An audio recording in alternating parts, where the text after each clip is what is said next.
Hello বন্ধুরা, আমি সুমিত চলে এলাম নতুন একটা ভিডিও নিয়ে।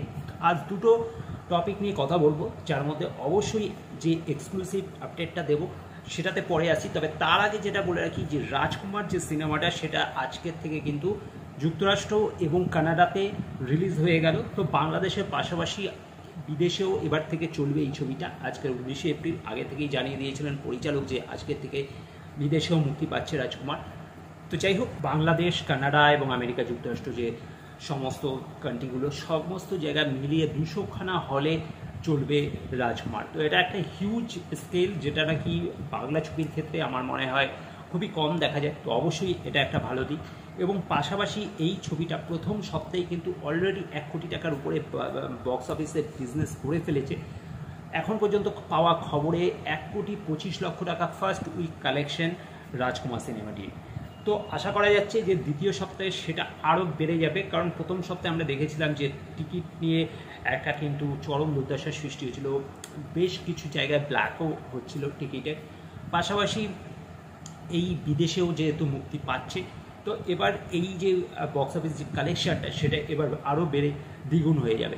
তো অবশ্যই একটা ভালো ব্যবসা দিতে সক্ষম রাজকুমার।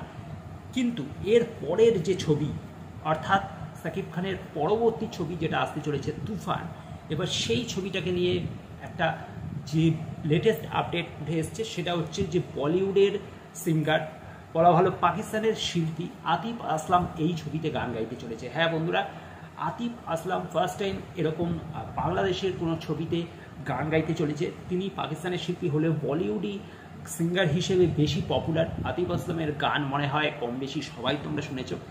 তো হিন্দিতেই ম্যাক্সিমাম তার গান, কিন্তু বাংলাতে সে একটি মাত্রই গান গেয়েছিল, যেটা দেবের ককপিট মুভির গান ছিল। তো সেইখানে একখানা গানই এখন পর্যন্ত বাংলাতে গেয়েছেন আতিফ আসলাম। তো এটা তার দ্বিতীয় বাংলা গান হতে চলেছে। এটা যদি হয় তো এটা একটা বেটার কিছু হবে, কারণ আতিফ আসলাম রোমান্টিক গানের জন্য খুবই জনপ্রিয় এবং তার কণ্ঠে একটা আলাদাই জাত থাকে। তো সেই জায়গা থেকে দাঁড়িয়ে সাকিব খানের ছবিতে যখন সে গাইবে, এটা একটা বাড়তি পাওনা হবে বলে আমার মনে হয়। তো অবশ্যই তুফানের যে রোমান্টিক ট্র্যাক সেইটাতে আতিফ আসলাম গাইবে। তুফানের প্রথম যে শুটিংটা শুরু হয়েছে সেটা হয়েছে টাইটেল ট্র্যাক দিয়ে, এবং সেটা কিন্তু একটা হিউজ একটা ডান্সিং উপর এই গানটা শ্যুট হচ্ছে।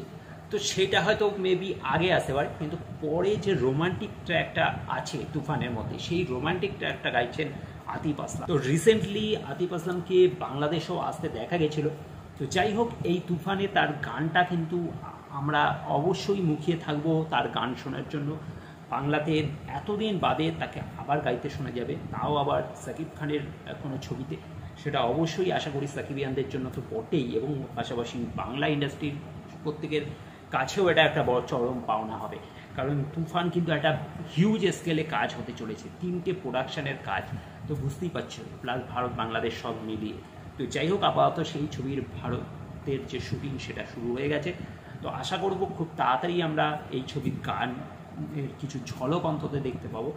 তো তার জন্য অপেক্ষা করতে হবে। তবে রাজকুমার ছবিটিরও কিন্তু বেশ সারা জাগাচ্ছে সব জায়গা থেকে, এবং একটা বাংলা ছবির পক্ষে প্রথম সপ্তাহে 1,25,00,000 টাকা যে কালেকশন, সেটাও কিন্তু কম নয়।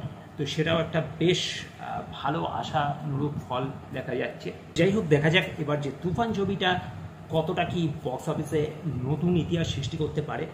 তো অবশ্যই তার দিকে চোখ থাকবে, এবং এই ধরনের আরও আপডেট জানতে হলে অবশ্যই এই চ্যানেলটাকে ফলো করবে।